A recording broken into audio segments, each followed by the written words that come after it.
Delhi then and now. We will discuss how one can capture a city with more than words. An entrepreneur and journalist explore the use of new media, which when used in tandem, create a more complete and nuanced picture of Delhi now. Our first panelist is Suchita Salva. She is the founder and CEO of Little Black Book, a web and app-based local recommendations platform. Little Black Book reaches out to over 1.5 million users every month across 3 cities. Welcome, Suchita. The second panelist is Sonal Shah, a freelance editor and journalist. She is also a contributing editor for the National Geographic Traveler India. Her writing and other works can be found on www.sonalshah.in. Welcome, Sonal. And the moderator for this session is Mr. Rahul Sabharwal, the city editor at the Indian Express. He has worked with the Hindustan Times and DNA in the past. Welcome, and over to you, Rahul. So this session is about Delhi, about how we cover Delhi, about how we write on it, about how we present it to people. And who better than the 2 people with me? We'll start with Sonal. She's been with Time Out for about 5 years in different capacities. She's covered art, food, she's headed it. So Sonal, a little bit about what your work taught you in terms of the city. Well, I think it was a really interesting, we launched Time Out in about 2007, and it was a really interesting time to be starting something about the city and starting something of that nature, because there was this kind of like explosion happening in the cultural writing space, and I think we were very much a part of it. As well as in the city, there was a lot happening in explosion in all across the city in terms of art, food, festivals, literature. So it taught me a lot about how to kind of start and run something, but it also taught me a lot about Delhi, and to kind of experience it in that way as a reporter. And yeah. And Suchita, you started Little Black Book in 2012. Yes. So how did you come up with the idea? And did you ever think it will reach the number of people it does today? So when I started Little Black Book, I was actually working for the BBC, and I was a 21-year-old millennial, earning to spend, interested in being interesting, the general characteristics of most people here. And essentially for me, the typical sources to find information or like to be in the know of what's going on in Delhi, whether it's a Zomato or a Just Dial or Book My Show, I found them great for information, but not really great for recommendations.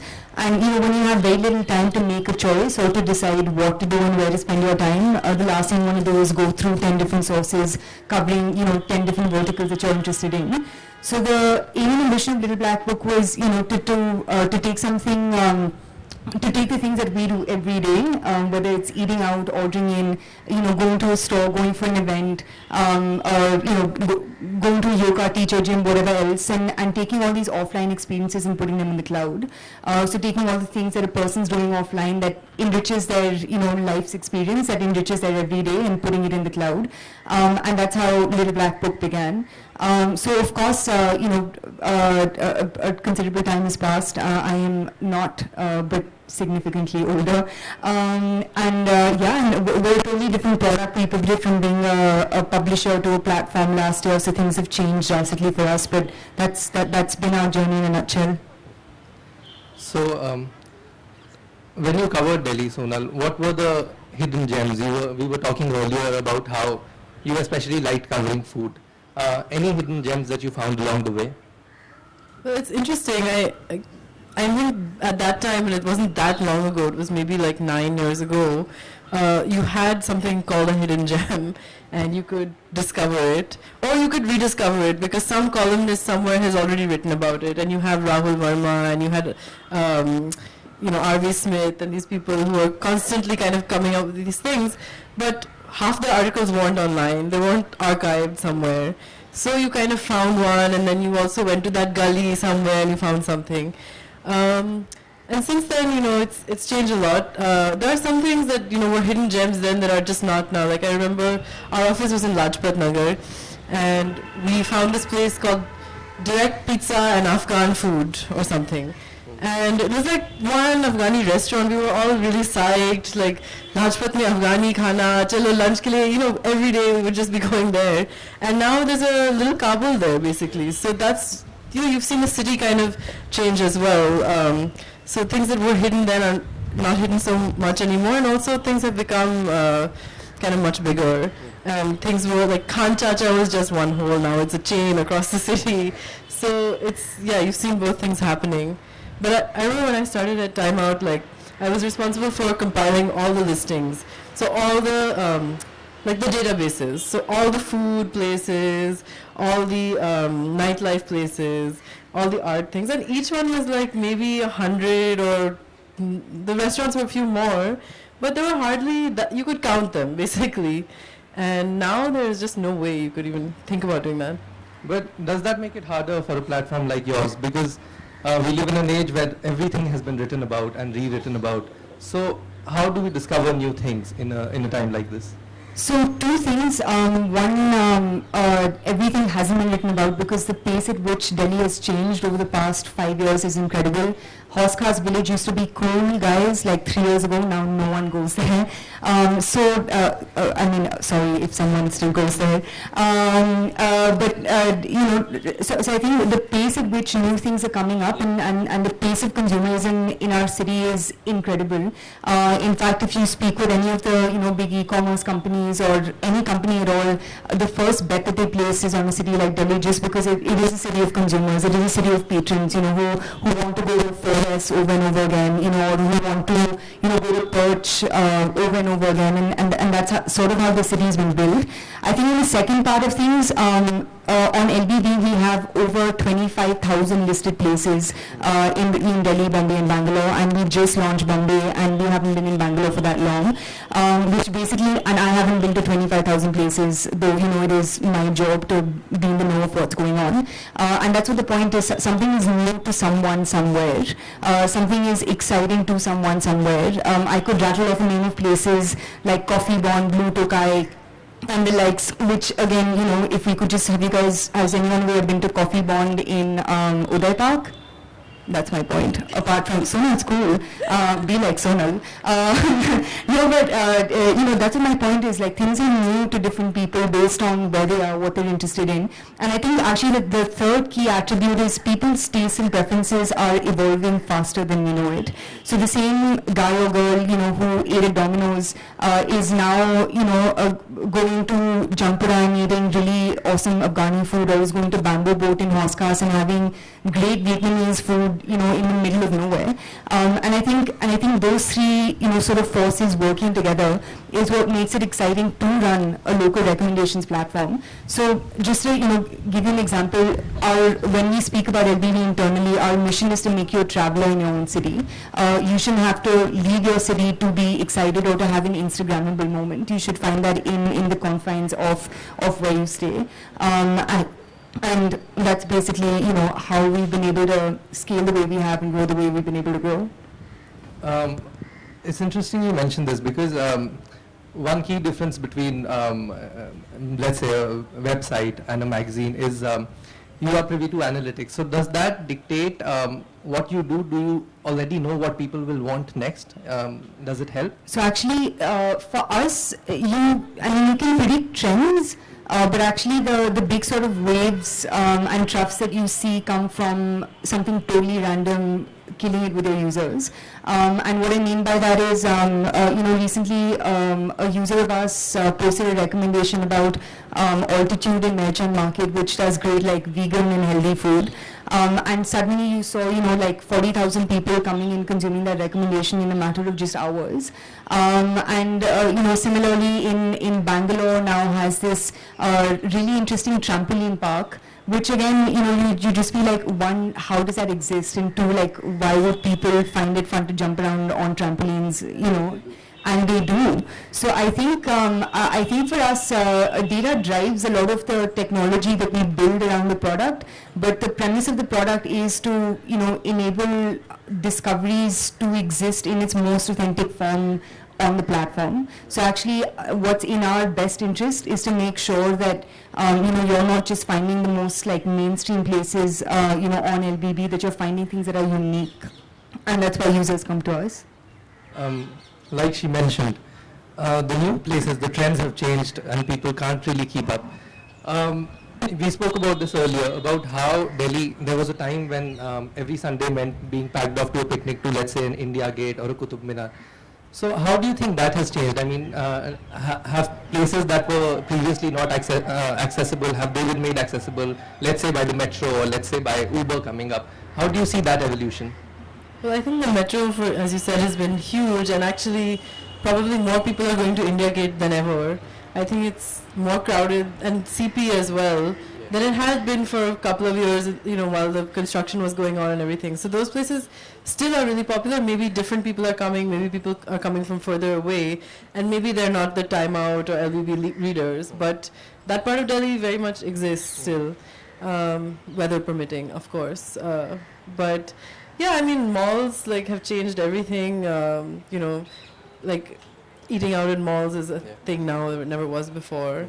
And also festivals, like these kind of food festivals, the India Art Fair, have become these kind of destination things, these yearly things that people look forward to. So, but does that in a way take away from, let's say, the old school places where people would typically go? Let's say going to a Red Fort, or let's say a Qutub Minar or a Jama Masjid. Has that sort of lost its novelty now? Maybe a little bit, because it's just, you can find 50,000 reviews of going to that kebab wala now, whereas first you just had one eating out in Delhi, like Enthu blog, and it was really exciting. And or you would go into Wikimapia and kind of find somebody like Raju ke ghar ka chicken something, and then you would go there and see what it was. So that feeling of discovery to me became a little bit stale, and I kind of actually haven't really been involved in city reporting or editing for a while. And what you said about hidden gems, there is one kind of hidden gem that I wrote about for Time Out, but it became a place I kept going to, and it's this place on the outskirts of Delhi. But I kind of don't want to talk about it in social media or to anyone except for my friends because it's dear to me, and I wanted to have that feeling of novelty to me. So yeah. So Shraddha, you studied in DU, if I'm not wrong. So did that shape your view of how you view the city today? Is that responsible for you doing what you do today? So, no, unfortunately not at all. I think though I spend most of my time outside of class, like most kids who study in Delhi University, I unfortunately spent it outside of class, literally just in Delhi University, because there's more than enough to do, in North Campus, or you sort of, go to South Campus and I think the other big thing is your biggest constraint is budget, right? So you're basically looking for the freest, cheapest things possible, which which again fall into, or at least back then were pretty much the same places. A few places in CP, Kamla Nagar, Sarojini Nagar, and the likes. So I mean, Delhi University for me is interesting because that actually opened my eyes to how many different types of people can coexist in a city, and how there is the opportunity of having different life experiences within the same locality. And I saw that specifically, with you, where so I studied econ, which basically meant 95% of my class was from different parts of India. But it was really interesting to see again, consumption patterns. Food is the one thing that unites people, but again, culture and art, especially when made affordable, is the second thing that really brings people together.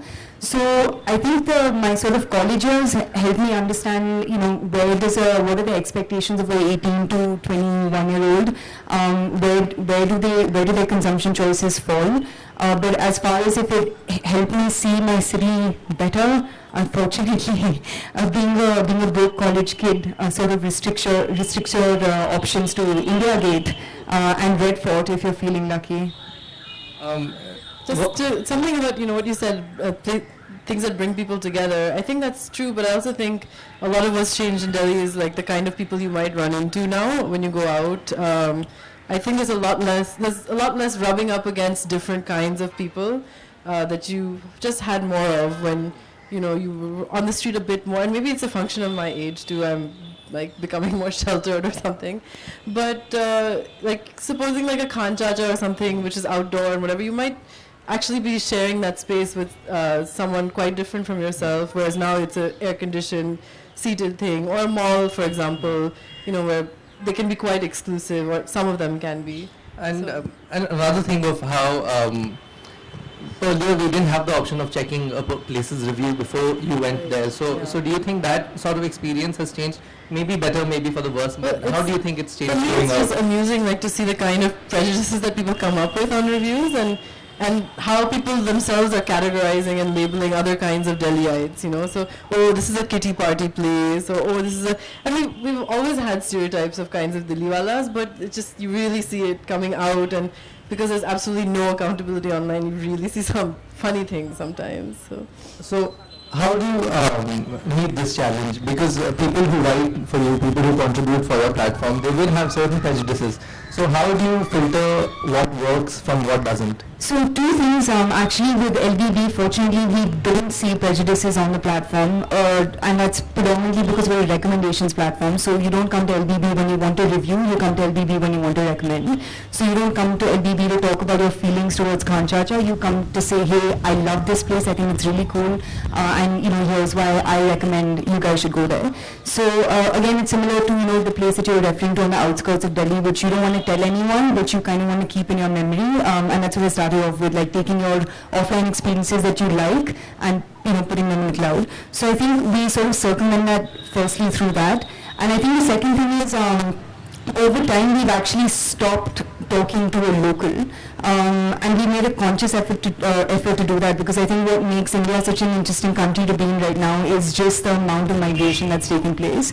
So you have people from different parts of the country, going to larger cities, going to smaller cities, and making those cities their own.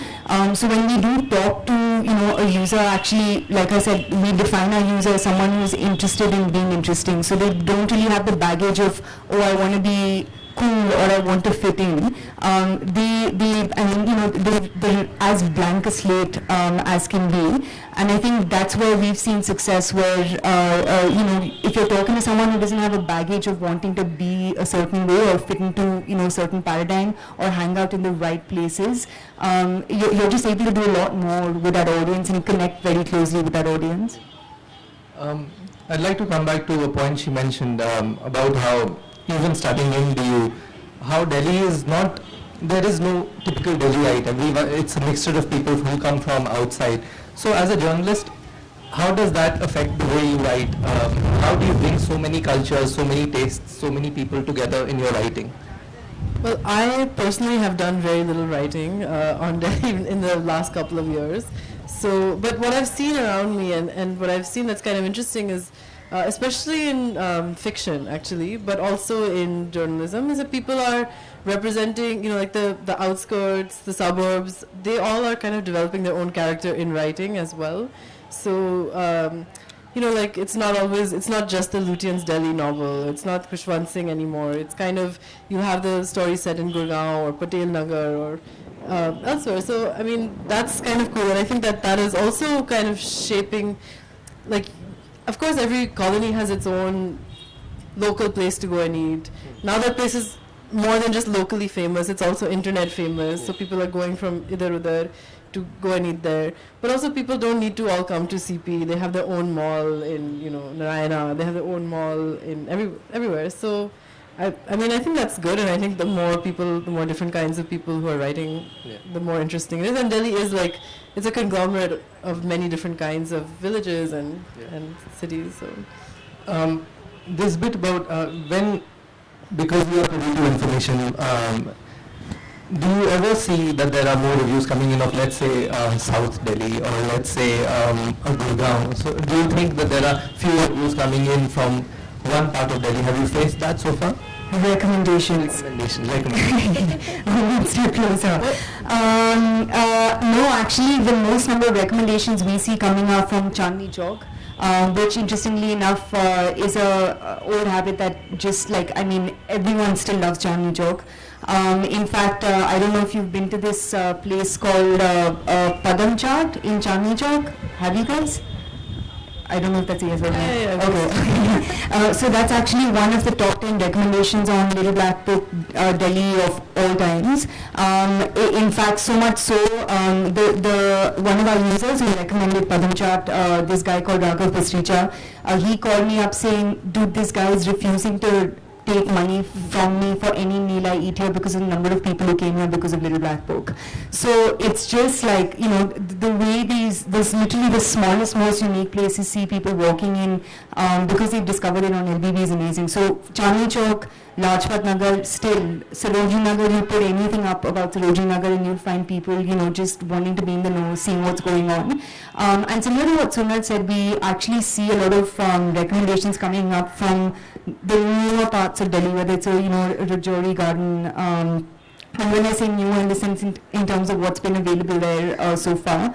And of course, Gurgaon has become, a thriving metropolis of its own, with different boroughs emerging within Gurgaon. So you have a lot of people recommending the food trucks of Sector 29, or people recommending interesting, second-hand stores that sort of sprawl along the course of MG Road. So it's really interesting how people's recommendations aren't really about food and drinks, because I think that's one of the over-saturated, categories. And we actually see more and more people recommending for stores, for shops, for fitness and activities, gyms, personal instructors, deliveries, so not really going out, but coming in, and local travel as well. So we see people recommending interesting places to travel to over the weekend all the time. So that diversity again has been pretty awesome for us, because it's like you're hitting every part of Maslow's hierarchy, or you're going from being a starved youth to like now thinking travel is cool. So that's what we've seen. Sonal, you worked in a magazine, a newspaper, and now you're freelancing also for Brown Paper Bag. In terms of covering the city, do you think the medium matters? Do you think you would write differently, or you would have different content depending on who you're writing for? Yeah, absolutely. I think it matters a lot. It makes a huge difference. The kind of tone you take, the kind of information you give. So I've just been doing a few, mostly food reviews for Brown Paper Bag recently. And it's been really fun because I hadn't done food reviewing for several years. But, I like to always put in some kind of sociological observations or something while I food review. But the kind of things that you can do on a BPB are, you could do a quick snap, sentence, where you make one sharp little incisive comment. And, they prefer it to be a light, kind of buoyant tone, lots of puns, keep it entertaining. Entertaining is writing. Whereas when I was with Time Out, I could maybe devote a whole paragraph to thinking about why this place is here and why it works, or talk a little bit more about its history. That's it. There's a lot of flexibility. But the kind of roundup stories we used to do, those kind of things, I think you can do less on that kind of platform. But there's still other kinds of things, people have great blogs now, so they're kind of constantly coming up with stories that could very well have gone in a magazine. But is there something you would like to see more of in terms of when you open a newspaper in the morning, or when you, if you subscribe to, let's say, a blog, is there something you'd like to see more of in terms of reading about the city? Yeah, definitely. I think I'm super nostalgic about Time Out. It was the best working experience of my life, and my boss was also amazing when I was there. And someone who just knew the city really deeply, the history and everything.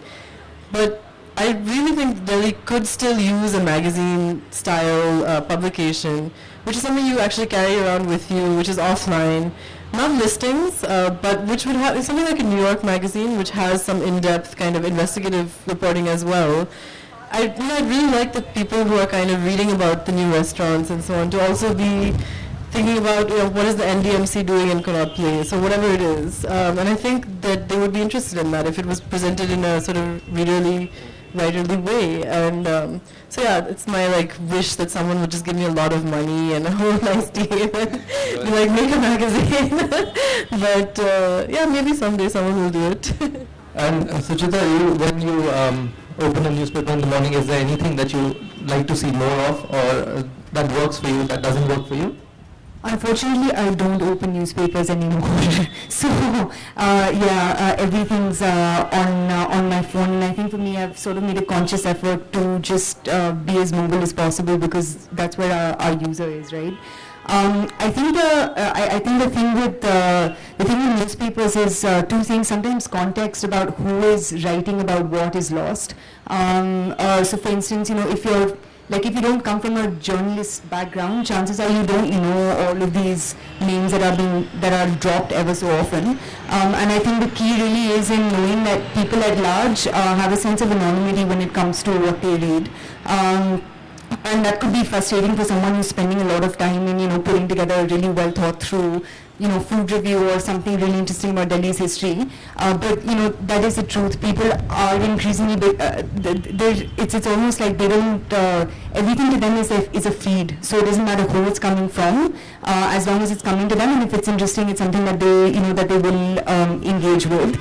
I think the biggest difference between a newspaper and any digital enterprise is you're just able to connect with your consumer on a very, very, very often basis.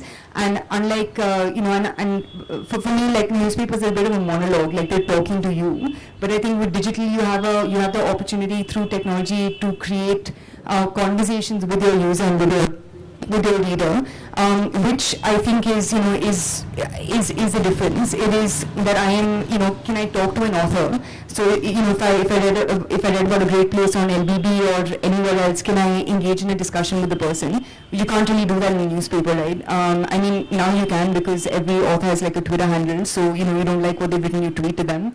But I think that's a big difference, and that's why I guess I don't miss newspapers as much. Sorry, but yeah. So how do you maneuver this, having changed mediums from one place to another? How do you maneuver something like this? Do you think as you change mediums, it becomes a challenge to adapt in any way? I think Instagram is the answer. I really like Instagram. I really like what. Again, because I think it's there's not too much monologue there. It's just kind of like someone puts a photo out and it's there, and then that's it. And but all people hate Instagram though, so there you go. Yeah, but it's like a really, I really like the way the city is being documented in that form of social media, for example. So you just see a lot of, of course, Mayank Austin Sufi is the highest shining example of this, who's gone from print, who's adapted to a blog, and then he kind of has really like made Instagram his medium. And but there are a lot of people, and there's things that, like, for example, the Delhi I Love You campaign, that was first sort of a festival, then it became a handle, a presence on social media. Then they had another had another festival, like the Delhi Walks Festival. So they were like really successfully were online and offline both. And in a way that I think really kind of got people very excited about the city, and I just built this brand of Delhi as well. You brushed upon how there are mushrooming pockets in Gurgaon.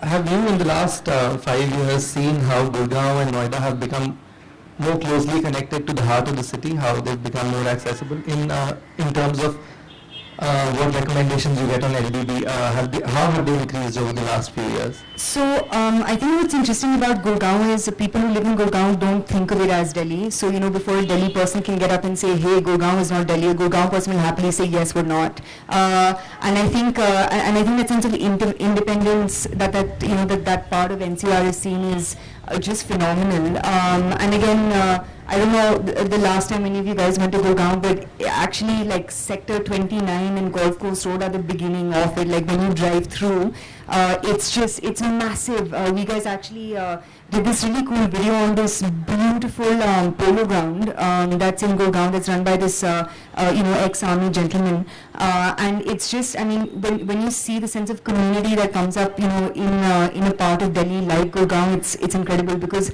again the sort of common philosophy is mostly migrants, double income, single kid, or like, 2 kid type families, or young couples, or like, young people working with digital startups based out of Gurgaon.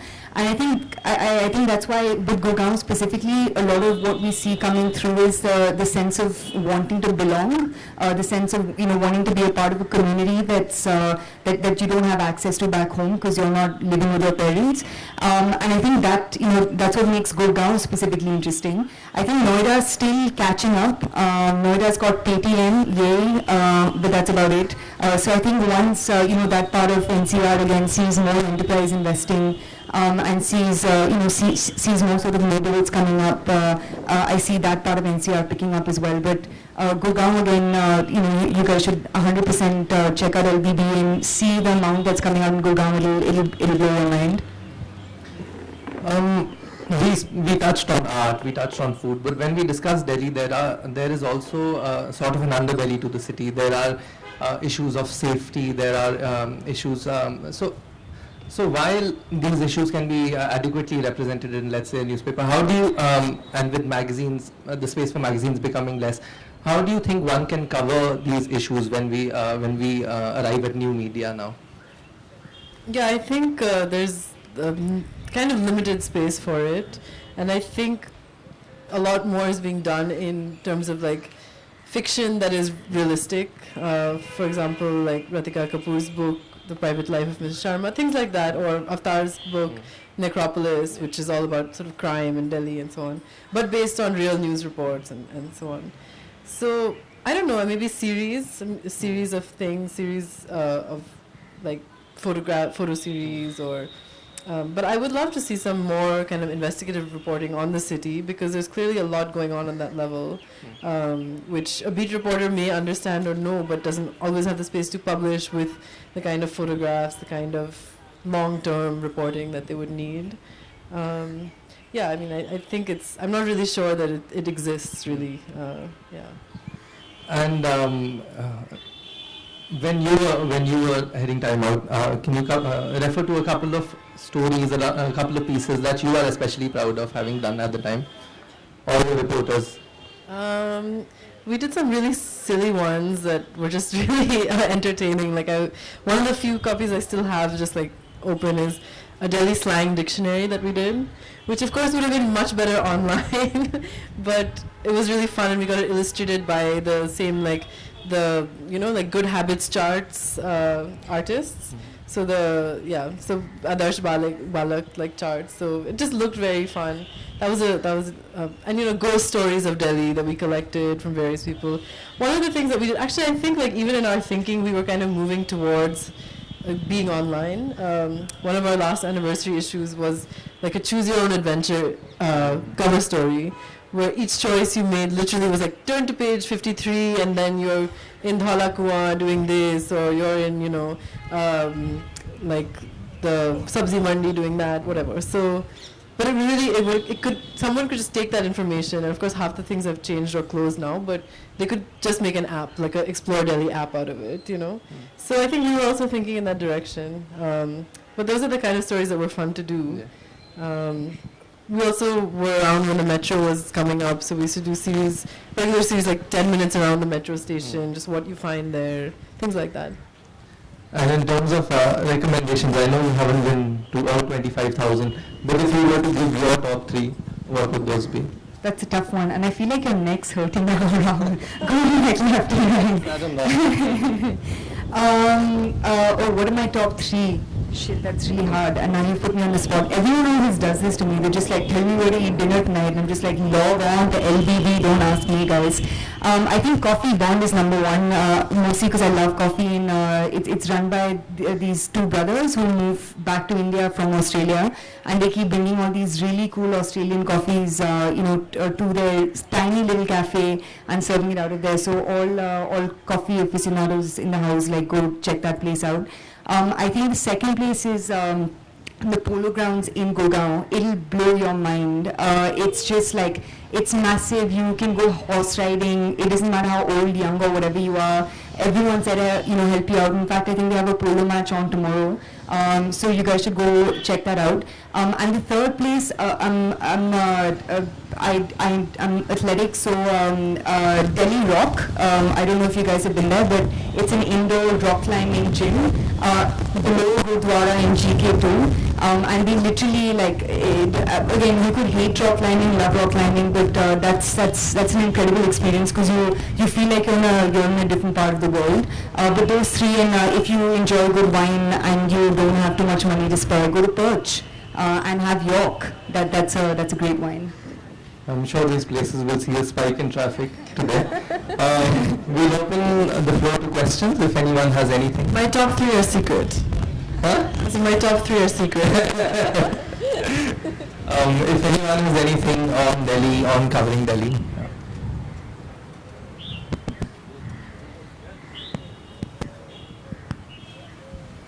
I'm just jumping around from session to session. It's so attractive, all of them.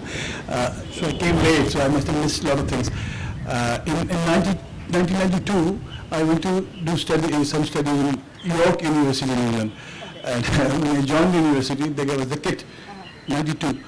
And among the kit information brochure, there was one small booklet, the most interesting one, which gave a list of pubs in the city of York. That was very exciting. Now, I'm asking about when you cover these things and the kind of perspective you're talking, do you think Gurgaon particularly, you are restricted to a very select component, set of people in Gurgaon, but there's another world which is not at all connected, or they are connected in a weird manner? The people who are in the villages and now they buy SUVs instead of buses, they're also coming. So the huge culture conflict. I happen to work with the Sushant School of Art and Architecture for 9 years in one stage, right down the golf course road and the roundabout on that side there. I've seen that place changing as well. And we used to encounter, as a teacher, young students going out to do the kind of things you're talking about, and quite frequently encountering different kind of experiences where there are clashes and skirmishes, very bad ones, and the security at a different level.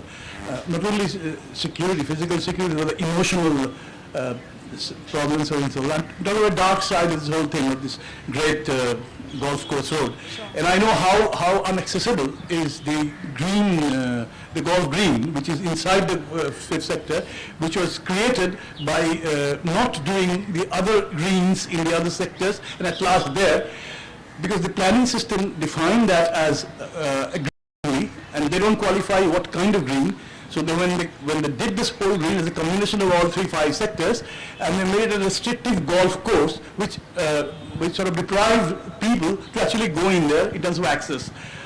So it's a very tense situation for me across the 40s. I don't know, how do you handle that in your things? And I also like Snapchat, by the way, beyond Instagram. Wow. We'll all cover you.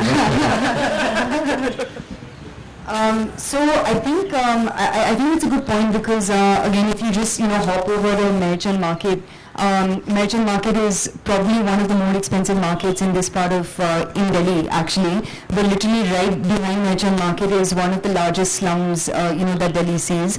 And I think I think there's bound to be clashes. There's bound to be the sense of hey, like what is this world that exists behind both the doors.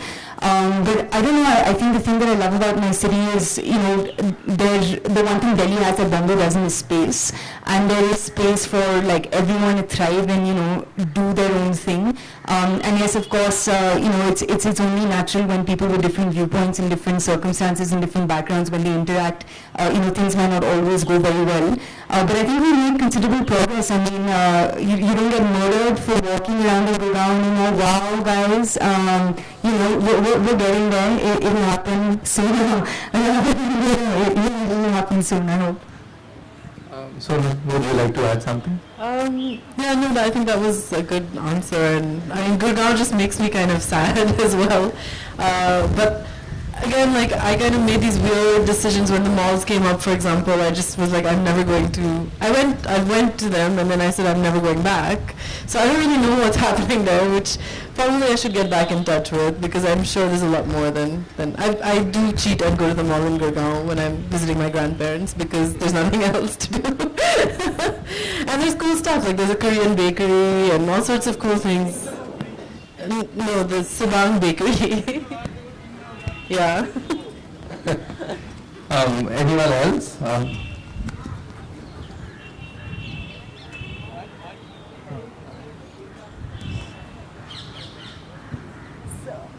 will talk about the culture of Delhi. Before 47, Delhi's culture was more like UP. And in UP and Delhi, there used to be the population was hardly 5 lakhs before 47. And after 47, when the country was divided, it has the effect of when a lot of people came from Punjab, the culture became from UPI to the Punjabi culture. And now of late, a lot of people are coming from Bihar and others, particularly in eastern UP, in eastern Delhi, if you see across Yamuna, the most of the people from Bihar are settled, and you find a distinct difference. They celebrate their Tuhars and all that along the river Yamuna and all that. What you find now, more people from every part of the country is coming from Madras, from everywhere. But a lot of people, particularly from east, are coming. So you find any difference between Delhi and without the perhaps case you know that much on Noida. So what do you have to say about the culture of Delhi now? Sonal, would you like to take this? Well, I haven't known Delhi for very long, so I've really only just seen it in the last 10, 15 years. And yeah, of course things are changing. But then the thing is, like, I'm not sure that you can even simplify it to that degree, right? I think even just beyond those three communities that you mentioned, there must be a lot more nuance. But the thing is, I don't really see those people's or those community stories coming into the mainstream of print media or even new media that often. Like, I don't really see like what is the story of Bihar in Delhi today? Like, I don't know actually. I think there are many, many different kinds of stories. I mean, no, there are. There's a lot that I've seen come up on LBB or even otherwise, you know, across other platforms. In fact, just in terms of cuisine, Bihari cuisine has become like cool now. So, you know, so it's cool to go to Port Delhi and have like a litti choka. And I mean, it's interesting how, you know, what you said actually is so important for cities to grow, where, you know, you have different people from different walks of life coming in and making the city their own. And the next thing you know, something that belonged to a certain culture has now become mainstream for all practical purposes, you know, in our culture. So just to give you an example, one of the most eaten foods in Bombay is khakra nachos. You know, and it's like, and it's insane because again, the Gujarati started off as a small but very affluent community, you know, in Bombay, but you suddenly see these food groups, you know, sort of penetrate very deeply in these big metropolis cities. So I don't think it's being covered in a journalistic fashion, perhaps. I don't think anyone's, you know, gone in depth and sort of studied how it's permeated, you know, through mainstream culture. But I do think now there is a sense of awareness of Delhi is not just like butter chicken and naan. I saw some guys like selling litti chokha in CP. Exactly, yeah. I mean, who would have thunk that would have happened? But it is, and it's incredible. Anyone else?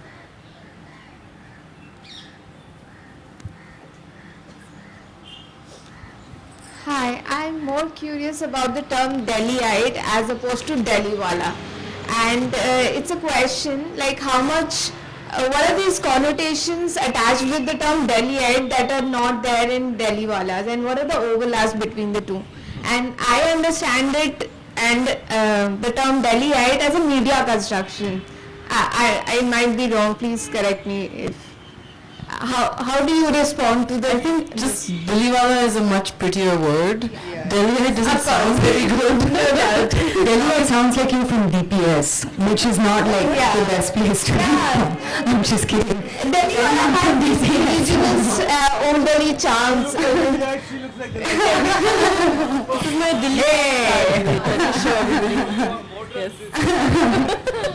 Yeah, no, that's not fair. Come on. Just because you wear Indian clothes doesn't make you like more of a... She's actually from Delhi. I'm actually from the US. Half Jat, half Pathan, guys. Come on, I worked for this. But yeah, it must have come from, I mean, "ite" is like a common suffix you put onto... Can I add to that? Yes, please. That's not true. A Delhiwala is actually a Delhi wala who came from Chandni Chowk, that area where the old people who actually inhabited Delhi lived. They are considered Delhi walas and they are a very close-knit community. A Delhiite is anybody who lives in Delhi. But I think we've all like, we still draw from that identity, right? Like everyone who now lives here, Yeah. we still like to reflect. So that's why you yeah. consider you are considered a Delhiite. But a Delhi wala, if you talk to the old Delhi people, they will always consider themselves, you know, the Havelis of old Delhi, they are the Delhi walas. What about civil lines, madam? I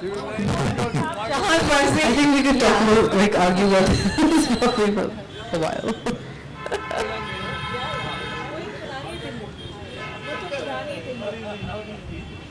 Anyone else, guys?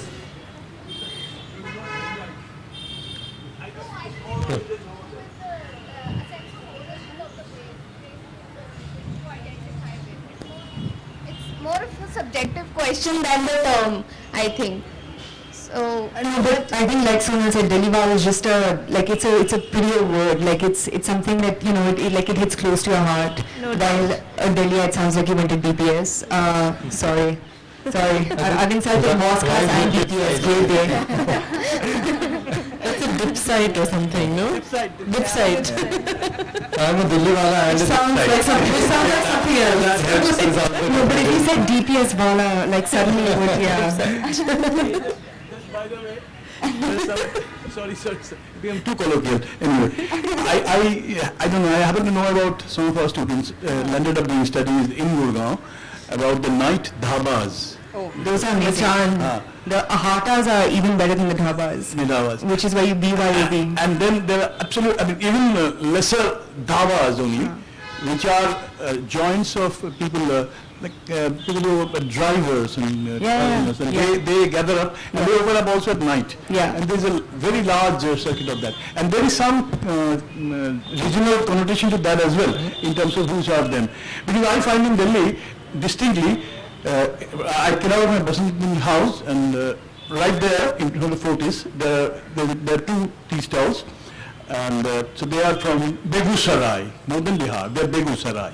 And you come this way, a few little this way, and there is an Orissa point. The same, one cigarette shop and one piece of Orissa point. And you go left few yards, that's a Bengal, Bangladesh and Bengal point. So Delhi is a cauldron for Bengal and Bangladesh also. There is Bengal, there is Begusarai Bihar and some other Bihar somewhere else, and there is this Orissa. So there is this multiplicity inherently also like Khakra also. So that should be kind of celebrated. They do it. Okay. Thank you very much. Thank you for our two panelists and thank you for coming. We'll see you again.